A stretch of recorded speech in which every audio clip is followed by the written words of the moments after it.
कभी कभी कुछ जगहें इंसान नहीं बनाता, उन्हें खुद प्रकृति करती है। जहाँ बादल पहाड़ों को छूते हैं, जहाँ हर झरना मानो शिव का अभिषेक करता हो, और जहाँ हर मोड़ एक नई कहानी सुनाता है।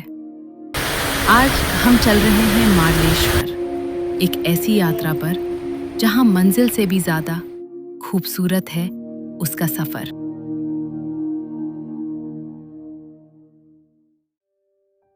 ऋषि, लोग मार्लेश्वर को सिर्फ शिव मंदिर नहीं बल्कि सह्याद्री का एक छुपा हुआ चमत्कार क्यों कहते हैं? क्योंकि यहाँ पहुंचने से पहले ही हर पहाड़, हर झरना और हर बादल तुम्हें बता देते हैं कि तुम किसी खास जगह की तरफ बढ़ रहे हो। तो चलो देखते हैं, मार्लेश्वर सिर्फ एक मंदिर है या एक ऐसा अनुभव जो हमेशा याद रह जाता है। अगर आपको हिस्ट्री, कल्चर और हिडन जेम्स पसंद है तो क्यूरेटेड विस्पर्स को जरूर सब्सक्राइब करिए।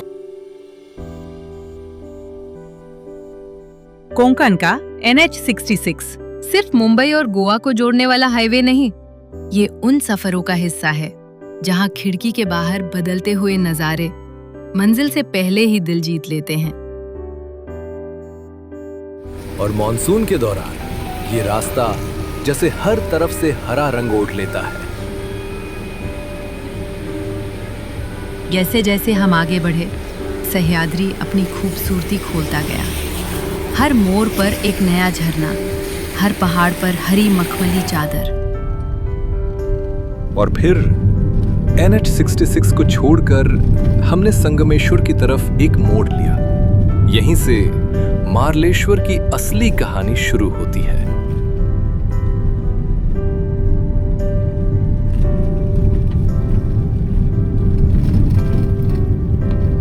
एक ऐसी सड़क जो धीरे धीरे हमें सह्याद्री के दिल के और करीब ले जा रही थी।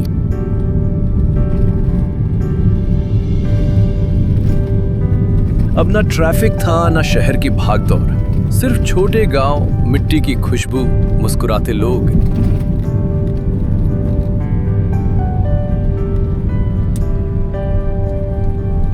और दोनों तरफ हरियाली का एक बहता हुआ समुंदर। लग ही नहीं रहा था कि हम किसी डेस्टिनेशन की तरफ जा रहे हैं। ऐसा लग रहा था जैसे सफर ही हमें धीरे धीरे बदल रहा हो।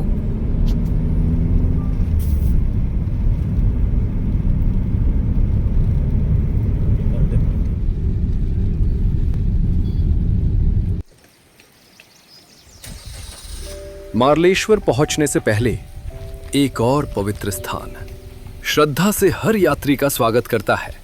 आद्य मार्लेश्वर टेम्पल अंगोली गांव में स्थित। कई श्रद्धालु मानते हैं कि मार्लेश्वर की यात्रा यहीं से शुरू होती है। बाहर से देखने पर यह मंदिर बहुत सादगी भरा लगता है, लेकिन इसकी शांति और इसके आसपास का प्राकृतिक वातावरण एक अलग ही सुकून का एहसास दिलाता है।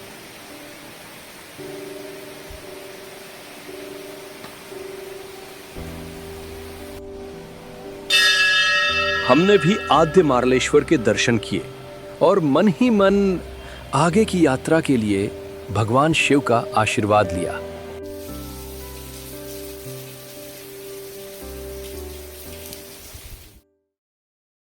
हमें तब बिल्कुल अंदाजा नहीं था कि कुछ ही देर में सह्याद्री हमें अपना सबसे अद्भुत रूप दिखाने वाला था। अब हम बढ़ रहे थे उस गुफा की तरफ जहां सदियों से प्रकृति और आस्था एक साथ वास करती हैं। जितना हम आगे बढ़ते गए उतनी ही खामोशी गहरी होती गई।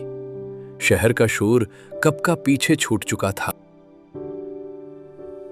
हर गुजरते मोड़ के साथ ऐसा लग रहा था जैसे हम दुनिया से नहीं, खुद से मिलने जा रहे हों। बस हरियाली, ठंडी हवा और एक अनकहा सा सुकून।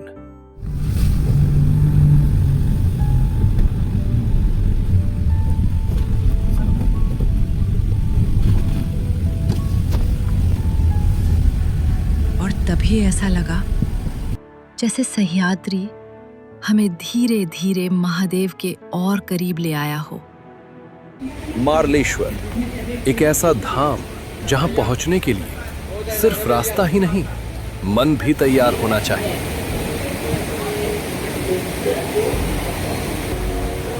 यहीं से शुरू होती है वो चढ़ाई जो हर श्रद्धालु को महादेव तक ले जाती है।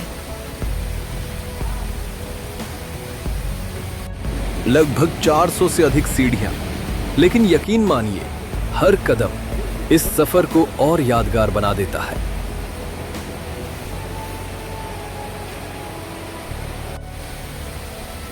और फिर हर मोड़ पर एक नया झरना, जैसे प्रकृति स्वयं महादेव का अभिषेक कर रही हो।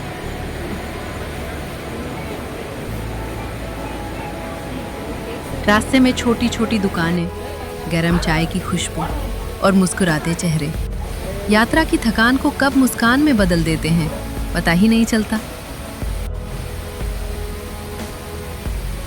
बादल अब सिर्फ आसमान में नहीं थे, वो पहाड़ों को छू रहे थे और कुछ पल के लिए ऐसा लगा जैसे हम बादलों के बीच चल रहे हों।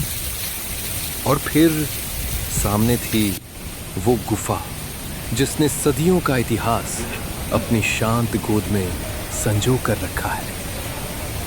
मान्यता है कि इस प्राकृतिक गुफा में विराजमान शिवलिंग स्वयंभू है, यानी जिसकी स्थापना किसी मानव ने नहीं बल्कि जो स्वयं प्रकट हुआ। यही विश्वास सदियों से हजारों श्रद्धालुओं को मार्लेश्वर खींच लाता है। गुफा के भीतर कदम रखते ही बाहर की दुनिया धीरे धीरे पीछे छूट जाती है। जलते हुए दिए, टपकते हुए जल बिंदु और गहरा अंधेरा, यही इस प्राचीन गुफा की पहचान है। दर्शन के उस पल में शब्द कम पड़ जाते हैं और सिर्फ आस्था बोलती है। बारिश की फुहार, लहराता ध्वज, सह्याद्री की ऊंचाइयां और चारों ओर एक अद्भुत शांति। शायद यही है मार्लेश्वर का असली जादू। और फिर सामने था मार्लेश्वर का वो रूप जिसे शब्दों में बांधना लगभग नामुमकिन है। गुफा के ठीक बगल से गिरता ये प्रचंड जलप्रपात सिर्फ दिखाई नहीं देता, महसूस भी होता है।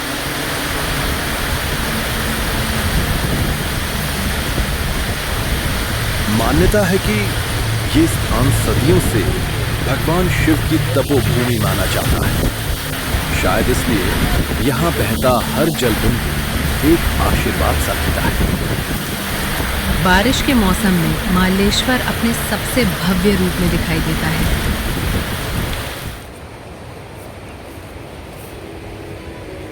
वापसी का सफर हमेशा थोड़ा अलग होता है। जब मन दर्शन से भर चुका हो तो रास्ते भी और खूबसूरत लगने लगते हैं। उतरते हुए हम बार बार रुक जाते थे, कहीं झरनों को देखने तो कहीं बादलों को पहाड़ों से लिपटते हुए महसूस करने।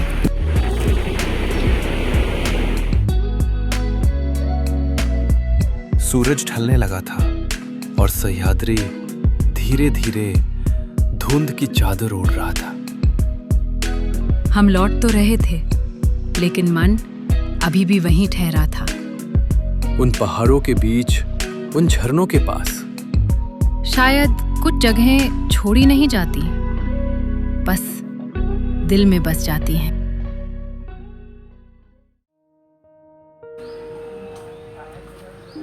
और दिन का अंत हुआ प्रकृति की गोद में बसे एक शांत से ठिकाने पर, जहां खिड़की के बाहर अब भी सह्याद्री अपनी वही कहानी सुना रहा था।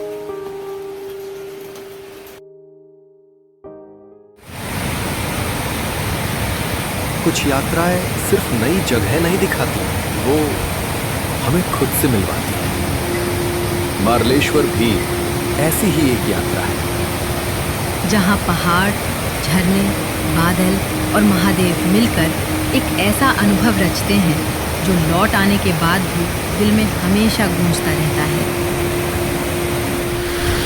अगर हमारी ये यात्रा आपके दिल को छू पाई हो तो इसे अपने परिवार और दोस्तों के साथ ज़रूर साझा कीजिए।